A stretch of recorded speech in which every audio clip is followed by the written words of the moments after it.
Thank you for listening today. My name is Patty Younger. I also go by P.H. Younger, Mrs. Younger, Mom, Honey, all these many names. That's me, just in the course of my life.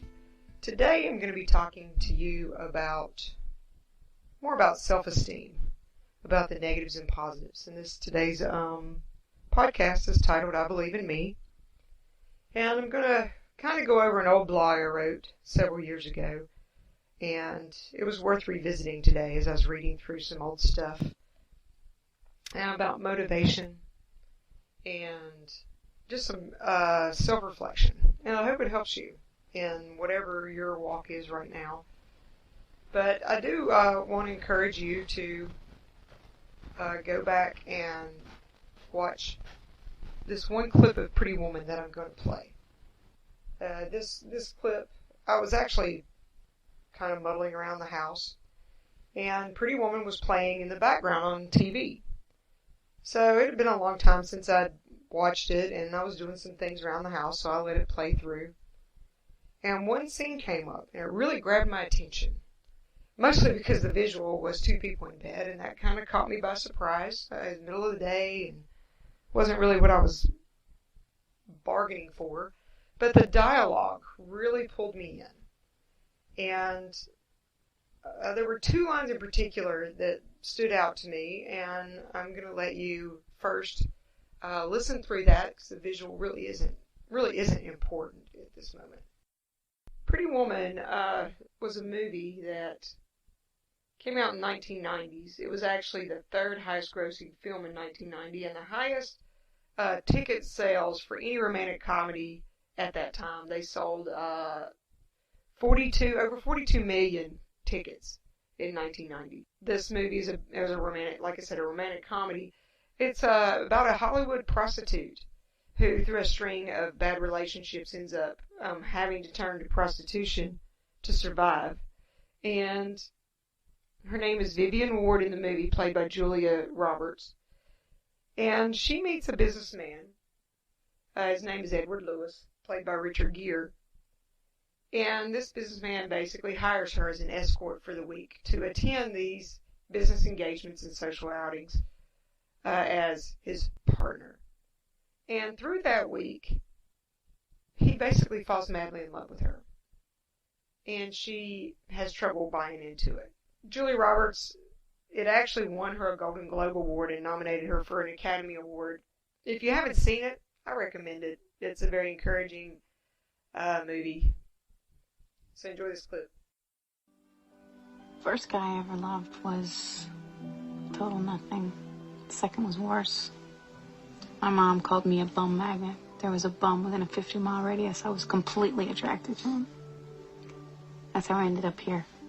I followed bum number 3. So here I was, no money, no friends, no bum.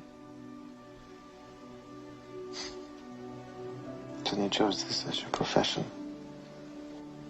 I worked at a couple fast food places. Parked cars at wrestling. I couldn't make the rent. I was too ashamed to go home. That's when I met Kit. She was a hooker and made it sound so great. So one day I did it. I cried the whole time. But then I got some regulars and, it's not like anybody plans this. It's not your childhood dream. You could be so much more. People put you down enough, you start to believe it. I think you are a very bright, very special woman.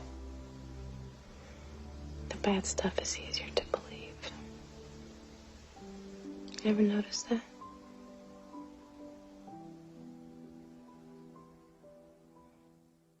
Julia Roberts, who's playing Vivian Ward in this movie, said, "People put you down enough, you start to believe it." And the other line is, "The bad stuff is easier to believe." Those two things really, really stuck out to me. Almost like a pinprick or a sting. So I reflected back, thinking about my childhood, and sure enough, wow, you remember all those ugly negatives, all of those things that are said to you and hurt, things that are said, even the things that weren't even intentionally to be painful, but they stood out. Some of them, some stories in my own childhood, the things that stood out to me were negatives. Yeah, I was encouraged to go to college. I was encouraged to do well. But I think sometimes I did those things and I accomplished things more for the bragging rights to try and offset those negatives. The things that would say, yeah, these are the things I accomplished, so that I could offset and try to break even. My merits as an artist gave me that occasional, hey, that's nice. That looks good. Wow, but that really wasn't what I was looking for. One time I even mentioned entering my high school's beauty pageant, and some of you know me, I'm really not the girly type, but I was told the way I walk, I had no chance of winning. And I will never forget that. I didn't enter, mainly as a result of that, and I just didn't want to go across stage and have people, I didn't want to be a spectacle like anybody else out there who wants that. I do want to say though, my parents were much older when they had me. My mom called me the second family, me and my brother, because my two older sisters were pretty much out of the house when we were young, and so it was very difficult for them having to raise children and also grandchildren at the same time, and they came from a harder lifestyle. I am much older than a lot of my peers, but to them, discipline meant love and bragging would only spoil a child, that it might make them soft. And life was hard and you had to be tough. And they didn't want to spoil us. They wanted to keep us humble. So they really didn't go around bragging, or at least not within our own earshot. Offsetting that, though, they did encourage me to follow my dreams. They never stood in the way. When I asked them one time if I could go and spend a month in London during my freshman year of college, they discussed it, but they sent me. And it was the first time I'd ever been on an airplane. I remember going down to Greensboro, North Carolina, and getting on a plane and flying to JFK, and then flying over to Heathrow in London. First time ever. And I was fascinated. It was a good experience. I spent 26 days in January in London, in Trafalgar Square, mostly in a hotel, studying art and music and drama, and it was one of the greatest experiences of my life. But having said all of that, they did encourage me to follow dreams. They even had to borrow money. I did not know this at the time, but they borrowed money so that I could go. So the negatives there are not action. But as a teenage girl, that was hard to grasp. Self-motivation was hard to hold on to. So I grabbed one trait I knew I could always count on: sheer stubbornness. I am a stubborn person. Although a lot of times I will change that and call it headstrong, because I think headstrong is a much more positive word than stubbornness. People have negative connotations with stubbornness because it's normally not applied in a good way. So we'll say headstrong because that applies to more of a determination type thing. I also remember drawing on these memories of my childhood. I remember a certain elementary teacher who announced in front of the whole class. She was mad at me one day. I honestly cannot remember what it was I did wrong to make her mad. But she announced to the whole class that I was never going to amount to anything. And how I needed to grow up and someday act like a girl. I remember it very clearly. I was in the 4th grade. And I can remember cowering in my desk behind the person sitting in front of me and just sulking. And at that point, I was like, okay, I'm going to be stubborn. I'm not going to do my math homework. And for a long time I didn't. And we still had paddling at that day. I know it's a complete foreign thing to most people now, but whenever I didn't have my long division, she'd pull me up in front of the class and paddle me. Well, I'm also a bit of an attention seeker, so I didn't find that as a negative. Plus, I was sticking it to her. She didn't like it, and she had hurt me. So I was applying my stubbornness. This is not headstrongness. This is a negative thing. I was applying my stubbornness to get back at her. I was laughed at by another school official. It was actually a guidance counselor I had when I told him I planned to go to college.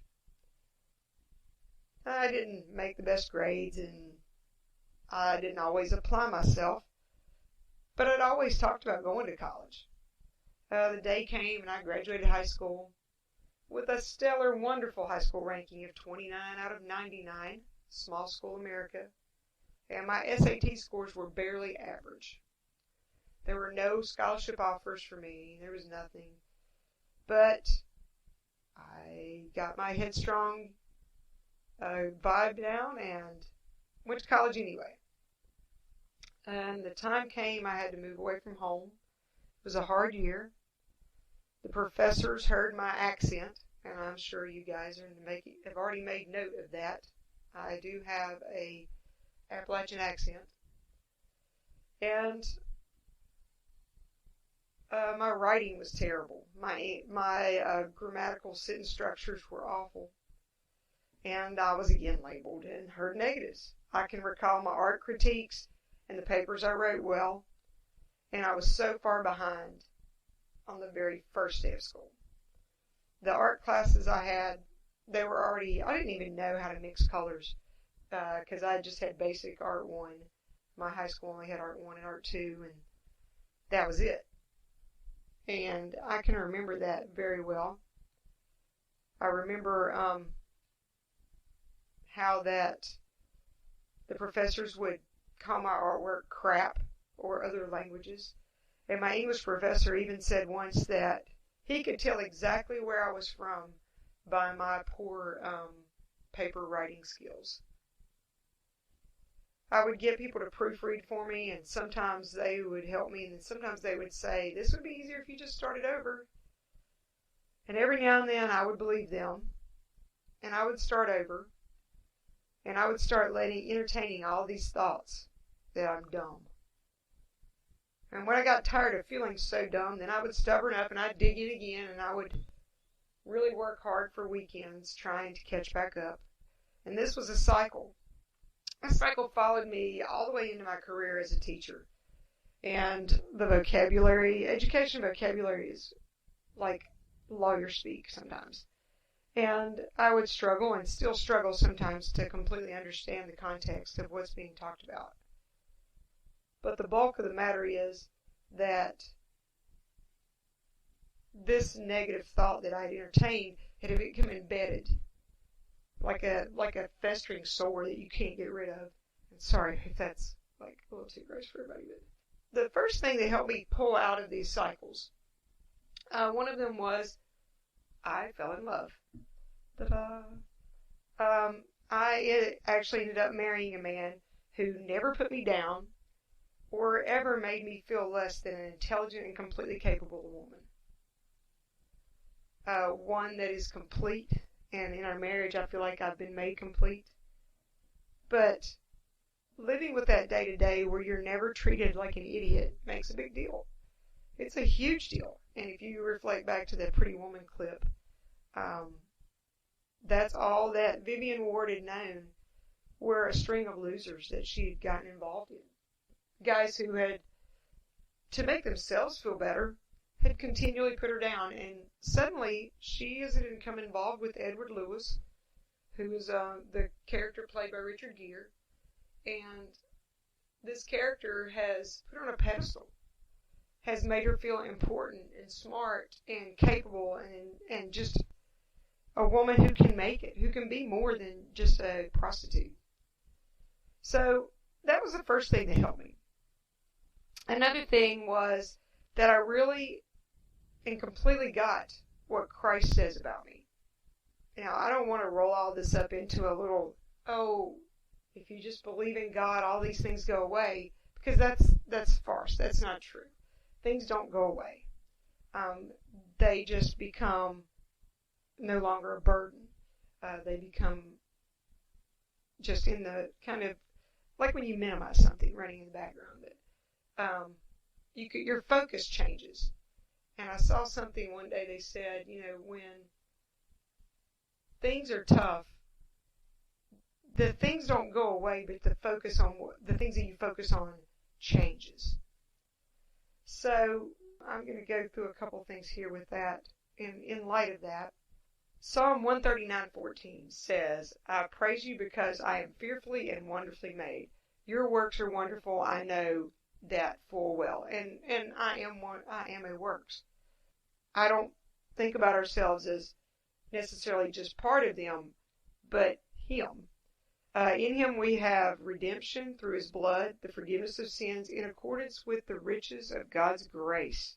He lavished on us with all wisdom and understanding. That's Ephesians 1:7-8. Lavish, man, what a word. Lavish means that you give generous and extravagant quantities. I always think about lavishing as in just a flooding, a washing over. I know there's water's used a lot in spiritual contexts in all forms of religions, but a complete soaking. And it's kind of funny that I would make those notes because I really hate water. What is my point in all this? My point is you are what you believe. And I believe in the garbage in, garbage out mentality. I know that's a big computer phrase, or it used to be. When you put things in, same thing with what you eat. When you put things in, the things that come out are a reflection in that. If you listen to all of the negatives that are said about you and you allow them to soak in and you entertain them, you mull them over, they grow. It's like you're watering a weed. These negatives grow and grow, and the next thing you know, you have a whole hedge built up, a thorny, prickly hedge that's sticking at you and poking you, and you can't get out without heavy pruning. So the easiest thing to do, those of you who haven't completely built up this briary hedge, is going to be don't water it. When you start thinking and believing and processing, you're stupid, you're ignorant. Well, that was a dumb thing to say. Well, you can't get anything right. With how you walk, there's no way you would win a beauty pageant. When you entertain these things and let them fester, you're encouraging it to grow. So try this with me. There's no way you can win a beauty contest. Wow. You're made perfect. You're made unique in every way. You have something to offer. Try to replace those things. I know whenever I think about being dumb and stupid, I think, my goodness, I'm a teacher. I have went through and experienced so many things. I may not be able to write these beautiful structured papers with flowing, beautiful, long words. I may not be able to carry on a philosophical discussion and tout out viewpoints that are amazing. But I have wisdom. I have something to offer. I am unique. But through my experiences, I have grown, and I can go back and say, well, who's measuring this? What is the rubric being used? What is the measuring stick? What is the test? Because every test is there to get a specific outcome. And I don't buy into that stuff. So try this. Just try it. Try it for, well, they say, 28 days. If you do something for 28 days, it becomes a permanent habit. So for 28 days, every time you hear a negative, speak a positive over yourself. If you have to go in a private place and say it out loud, if you have to text it to a fake person. Whatever you have to do to see it, hear it, believe it, do it. One time for every negative, replace with a positive. Every single day. That's my challenge. I want you to try it. I would love to hear how it goes. If you'd like, you can visit my website, my blog. It's a WordPress site. It's phyoungers.com. Let me know how this goes for you. And I will be back in touch. I'm not sure, but I will post again soon. So in the meantime, stay stubborn and believe in you.